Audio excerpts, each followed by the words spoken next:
नाशिक लोकसभा मतदारसंघातील उमेदवार हा राष्ट्रवादीचा असावा म्हणून जिल्हा राष्ट्रवादीची आता तातडीची बैठक बोलावण्यात आली आहे। नाशिकमध्ये अजूनही उमेदवाराचा तिढा सुटलेला नाहीये, त्यामुळे आता लोकसभा मतदारसंघातल्या नाशिक लोकसभा मतदारसंघातले उमेदवार हा राष्ट्रवादीचा असावा यासाठी आता जिल्हा राष्ट्रवादीची तातडीची बैठक बोलावण्यात आली आहे। त्यामुळे आता नाशिकची उमेदवारी कोणाला मिळतीये याकडे लक्ष लागलेलं आहे।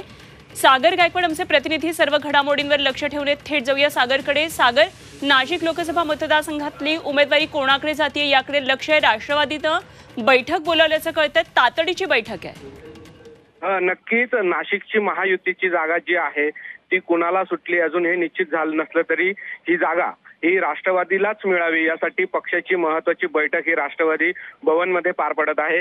खरं तर छगन भुजबळ यांनी प्रेस कॉन्फरन्स घेऊन ही जागा मी लढवणार नाही असं सांगितलं असलं तरी या लोकसभा निवडणुकीमधून माघार घेतली जरी असली तरी अमृत नोनी गॅस्ट्रिन, अपचन, ऍसिडिटी, गॅस्ट्रबल ह्यापैकी तुम्हाला कुठलाही गॅस्ट्रिक प्रॉब्लेम झाला, उपाय एकच, अमृत नोनी गॅस्ट्रिन।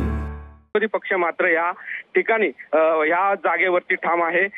नाशिक लोकसभा मतदारसंघाचे शिंदे गटाचे जे विद्यमान खासदार आहे हेमंत गोडसे हे देखील ही जागा मिळावी यासाठी वारंवार मुख्यमंत्र्यांची भेट घेत आहे। मात्र हे जरी होत असलं तरी नाशिकची राष्ट्रवादीला जागा मिळावी यासाठी भुजबळांनी देखील आग्रह धरलेला आहे। नाशिकच्या कुठल्याही उमेदवाराला तुम्ही राष्ट्रवादी पक्षातल्या कुठल्याही माणसांना किंवा पदाधिकाऱ्यांना तुम्ही ही जागा द्यावी किंवा आम्ही ही निवडणूक लढवू असं सांगितलं असलं, त्यामुळे ही महत्त्वाची जी बैठक आहे ती पार पडते।